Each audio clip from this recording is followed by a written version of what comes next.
घिस के भी उतने नंबर ला पाते हैं जितने हमारे बच्चे जो बहुजन समाज के बच्चे हैं, जिनके माँ बाप रोज़ सुबह काम करने पे जाते हैं, वो भी काम करते हैं, वो बिना पढ़े लिखे भी इनके बराबर तो नंबर ले आते हैं ना। अब तो आप चेक कर लो किसी भी जगह जाके, ओबीसी SC ST के जो नंबर आते हैं, जो रिटर्न में आते हैं, वो जनरल कैटेगरी के आसपास या उससे ऊपर होते हैं आजकल। और हम लोग, बिल्कुल सही बात है, पढ़ने लिखने का टाइम कहाँ मिल पाता है, खाने की तो हमारी को परवाह नहीं, मतलब खाने के लिए तो लड़ाई होती है। इन लोगों के लिए ट्यूटर्स भी हैं, इन लोगों के माता पिता इनको बढ़िया से बढ़िया खाना भी खिलाते हैं, बढ़िया से बढ़िया सब कुछ देते हैं, तब भी ये हमारे से इतना भर भी आगे नहीं रह पा रहे हैं। तो कौन समझदार है कौन नहीं है, यही तो बात है। घिस घिस के नंबर लाते हैं, इनके घिस घिस के भी इतने ही नंबर आ पाते हैं, हमें पढ़ने की भी जरूरत नहीं है। कि बिना पानी से कैसे जिए थे SC ST OBC लोग, इनको पानी पीने का अधिकार नहीं था, तो 1000 साल कैसे जी गई है? फिर आप इनके बहस में, मतलब जो कुतर्क हैं और जो इनके पास दिमाग भी तो इतना ही है ना।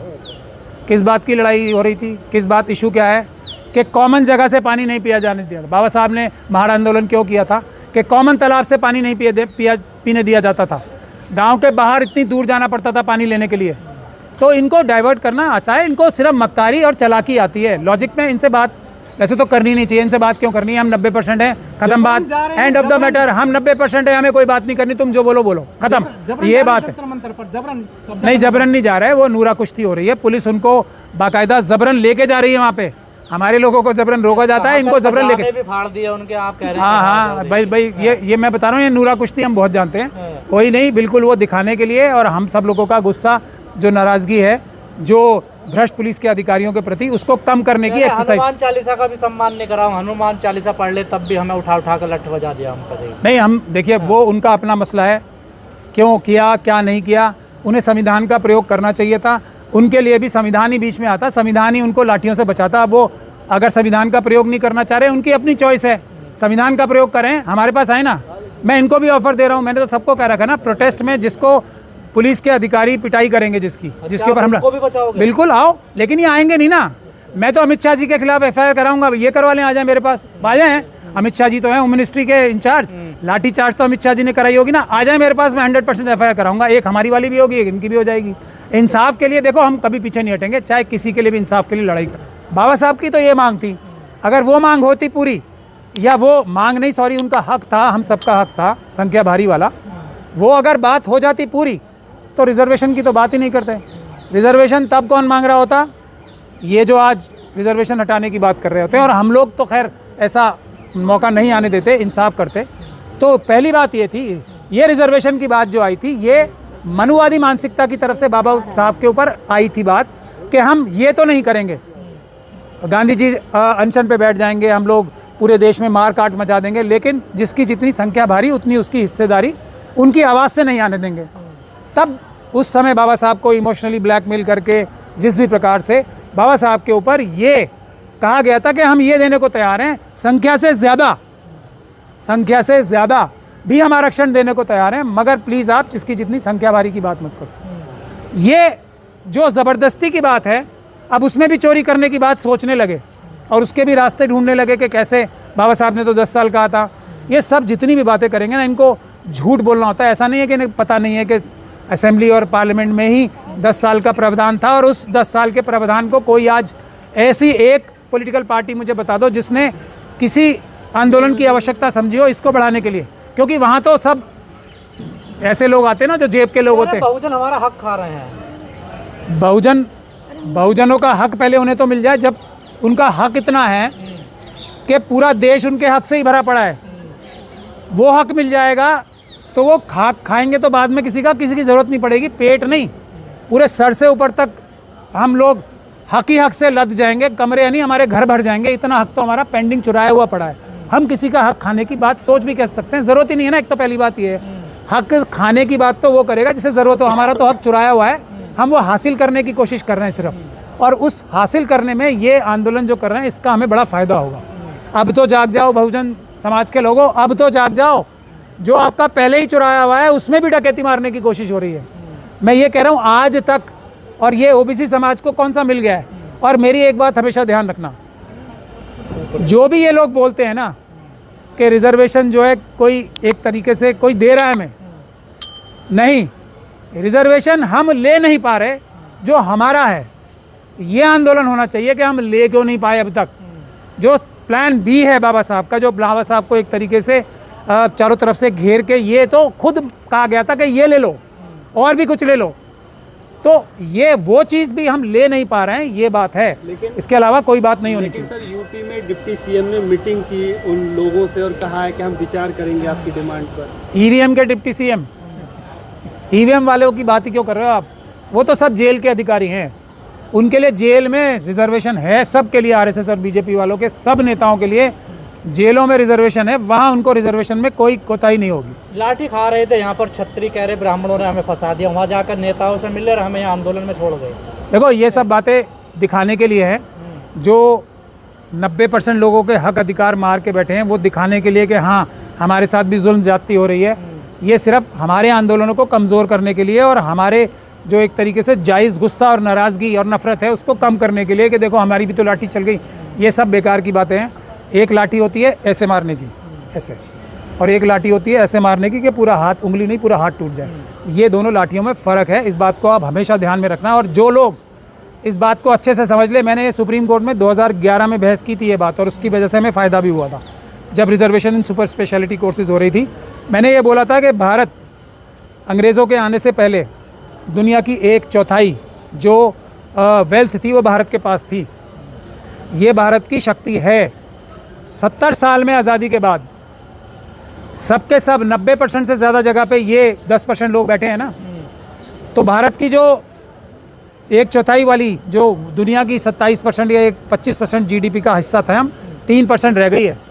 तो ये इनकी अच्छाई और बुराई कितने कैपेबल हैं, ये इस बात का साफ साफ सबूत है।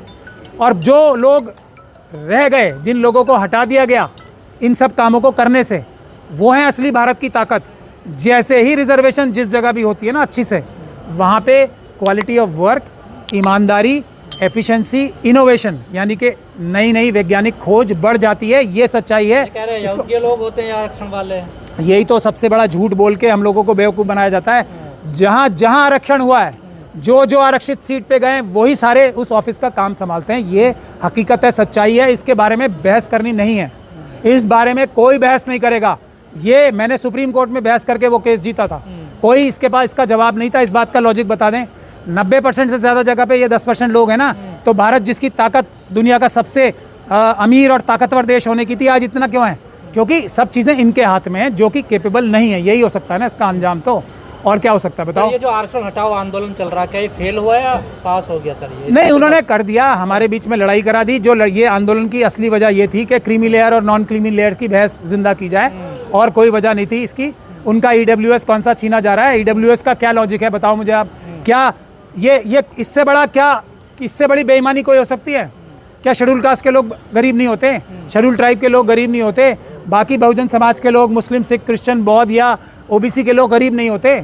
जब गरीबी की बुनियाद पर है तो जो सबसे ज़्यादा गरीब है उसको दो ना। ईडब्ल्यूएस की जांच नहीं होनी चाहिए सर? उसका उसमें कौन लोग हैं ज़्यादातर? मैं फिर वही बात कर रहा हूँ, मैं तो कह रहा हूँ गरीबों को दो ना, तो शेड्यूल कास्ट, शेड्यूल ट्राइब से ही भर जाएगा 10% पहले ही, गरीबी के क्राइटेरिया से। लेकिन जब बेईमानी ही बेईमानी का क्राइटेरिया हो, इनके पास कोई लॉजिक नहीं है, इनसे बहस करना बेकार है, इनसे बात करना बेकार है। विद्वान लोग हैं ये। विद्वान किसको कहते हैं? विद्वान की डेफिनेशन बदल गई है क्या? 56 इंच की छाती जैसे का मतलब दूसरा होता है, इसका भी मतलब वही है क्या? विद्वान मतलब जो विद्वान नहीं होते उनको कहा जाता है। से पैदा हुए लोग हैं, कह रहे नहीं हैं पैदा, मैं इस बारे में देखिए, इस डिबेट में मैं जाना नहीं चाहता। विद्वान अगर ये लोग हैं जो कि भारत की कैपेसिटी 1/4 की थी, दुनिया का सबसे रईस देश होने का था, उसको आज यहाँ लाके खड़ा कर दिया। हमारे देश में सड़कें नहीं बन पा रही, हमारे देश में क्या क्या क्वालिटी ऑफ, हर चीज़ की क्वालिटी आप देख लो। भ्रष्टाचार में हम टॉप पे जा रहे हैं, यही है इनकी कैपेसिटी, यही है इनकी विद्वता। तो भाई ऐसी विद्वता अच्छी नहीं। हम घिस के नंबर लाते हैं 80, 90 और ये 40 वाले पास हो जाते हैं। तो 40 माइनस में भी देखो बिल्कुल ठीक कह रहे हैं वो, घिस के भी उतने नंबर ला पाते हैं जितने हमारे बच्चे, जो बहुजन समाज के बच्चे हैं, जिनके माँ बाप रोज़ सुबह काम करने पे जाते हैं, वो भी काम करते हैं, वो बिना पढ़े लिखे भी इनके बराबर तो नंबर ले आते हैं ना। अब तो आप चेक कर लो किसी भी जगह जाके, ओबीसी, एससी, एसटी के जो नंबर आते हैं, जो रिटर्न में आते हैं, वो जनरल कैटेगरी के आसपास या उससे ऊपर होते हैं आजकल। और हम लोग, बिल्कुल सही बात है, पढ़ने लिखने का टाइम कहाँ मिल पाता है? खाने की तो हमारी को परवाह नहीं, मतलब खाने के लिए तो लड़ाई होती है। इन लोगों के लिए ट्यूटर्स भी हैं, इन लोगों के माता पिता इनको बढ़िया से बढ़िया खाना भी खिलाते हैं, बढ़िया से बढ़िया सब कुछ देते हैं, तब भी ये हमारे से इतना भर भी आगे नहीं रह पा रहे हैं।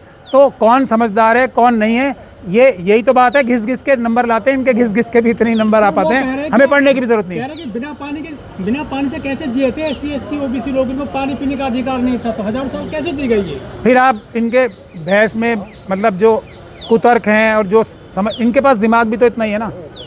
किस बात की लड़ाई हो रही थी, किस बात इशू क्या है कि कॉमन जगह से पानी नहीं पिया जाने दिया। बाबा साहब ने महाड़ आंदोलन क्यों किया था कि कॉमन तालाब से पानी नहीं पीने दिया जाता था। गांव के बाहर इतनी दूर जाना पड़ता था पानी लेने के लिए। तो इनको डाइवर्ट करना आता है, इनको सिर्फ मक्कारी और चालाकी आती है। लॉजिक में इनसे बात वैसे तो करनी नहीं चाहिए, इनसे बात क्यों करनी है। हम 90% है, खत्म बात, एंड ऑफ द मैटर। हम 90% है, हमें कोई बात नहीं करनी, तुम जो बोलो खत्म, ये बात है। नहीं, जबरन नहीं जा रहा है, वो नूरा कुश्ती हो रही है। पुलिस उनको बाकायदा जबरन लेके जा रही है वहाँ पे।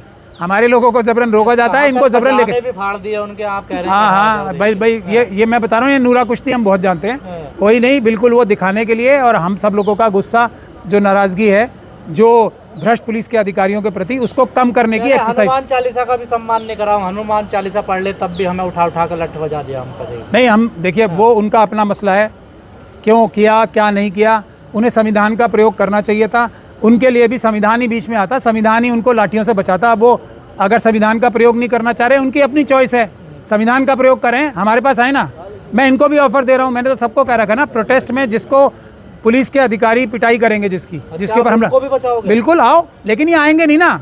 मैं तो अमित शाह जी के खिलाफ FIR कराऊंगा, ये करवा लें, आ जाए मेरे पास। आ जाए, अमित शाह जी तो हैं होम मिनिस्ट्री के इंचार्ज, लाठी चार्ज तो अमित शाह जी ने कराई होगी ना। आ जाए मेरे पास, मैं 100%